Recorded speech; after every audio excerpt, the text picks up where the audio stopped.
Bonjour à toutes et à tous, j'espère que vous allez très bien. Aujourd'hui, je voudrais vous parler un tout petit peu, d'un coup de cœur. Ben oui, celles et ceux qui me suivent savent que si je prends la peine de faire une vidéo et de la publier sur YouTube, c'est forcément qu'il s'agit d'un coup de cœur. Ce n'est pas tout à fait un roman, mais c'est cet ouvrage-ci, donc Mémoire d'un métier, écriture de Stephen King. Alors c'est un livre que j'ai vraiment beaucoup aimé, mais ça vous le savez, je viens de le dire, c'est un coup de cœur. Je ne suis pas une inconditionnelle spécialement de Stephen King. J'ai je l'ai plus lu dans ma jeunesse. Euh, Au niveau, enfin, pendant mes études, j'ai lu en premier lieu, je pense, Shining. Ça reste un de mes préférés. Doctor Sleep, j'ai beaucoup aimé aussi. J'en ai lu pas mal entre-temps, dont par exemple La fille qui aimait Tom Gordon.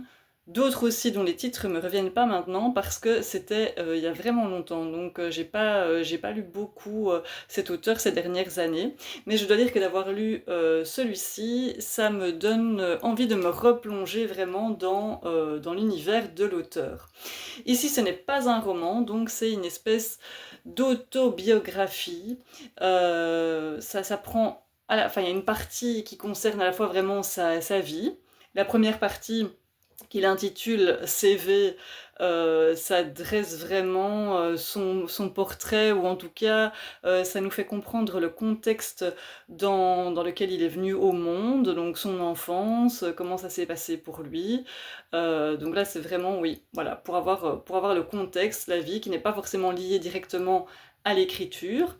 Ensuite, il y a aussi toute une partie, et donc c'est celle-là qui m'intéressait le plus, là qui concerne vraiment l'écriture, à la fois ses démarches pour trouver un éditeur.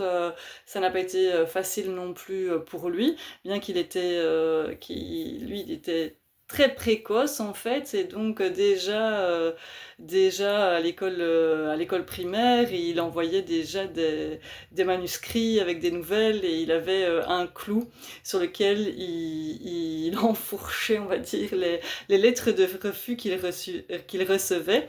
À un moment, il n'a plus eu assez de place, son clou n'était plus assez grand, donc il a dû utiliser un deuxième clou. Mais voilà, il a continué à s'accrocher, et puis forcément, en commençant quand même comme ça, si jeune, à 8-9 ans, je suis plus sûre de l'âge vraiment de début, mais forcément, en commençant comme ça et en s'acharnant, évidemment, ça a fini par payer. Je dis évidemment, maintenant c'est sans doute pas le cas de tous. On peut peut-être avoir des exemples aussi de gens qui n'ont absolument pas réussi alors qu'ils ont essayé toute leur vie. Évidemment, ça c'est pas une jolie histoire, c'est pas celle qu'on a envie d'entendre, et c'est peut-être pas celle qu'on retrouve dans un livre. Ici, c'est clairement une réussite pour lui, puisqu'il a eu tout le succès qu'on lui connaît actuellement. Donc voilà, c'est une success story, mais ça raconte quand même les débuts très difficiles. Il parle beaucoup aussi du soutien de son épouse. Il ne cache pas aussi ses parties les plus sombres, et notamment ses addictions qu'il a dû combattre. Au niveau du domaine de l'écriture, et donc ça c'est ce qui m'intéressait particulièrement, il y a toute une série de conseils d'écriture, mais avec des exemples très concrets.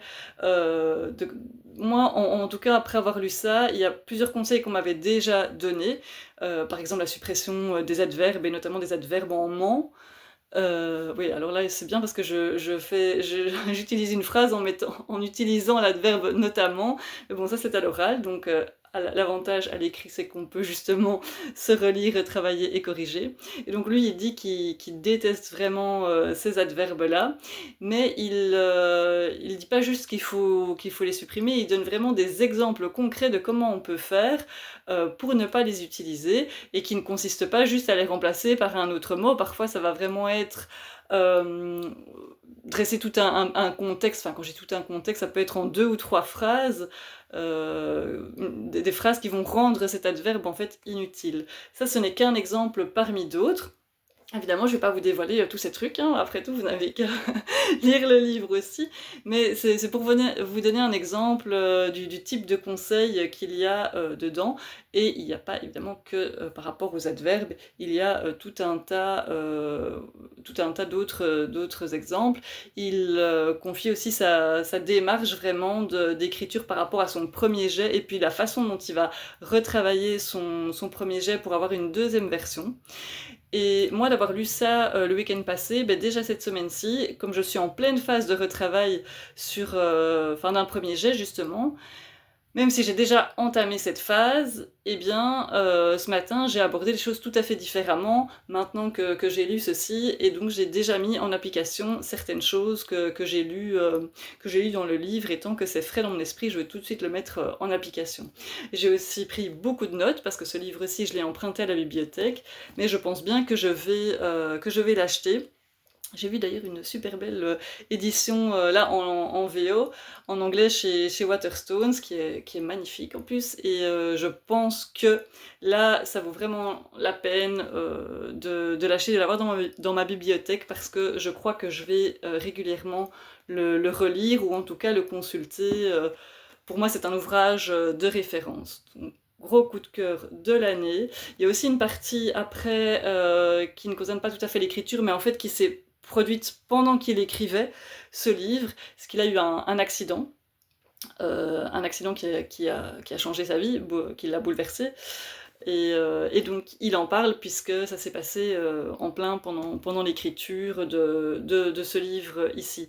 Et ce qui est comique, c'est qu'il voilà, il dit que en gros l'accident a été causé par quelqu'un, je ne vais pas vous donner les détails, je ne vais pas vous spoiler, mais qui pourrait être un personnage de ces livres, de ces romans. Voilà, si vous voulez en savoir plus, je vous invite à le lire.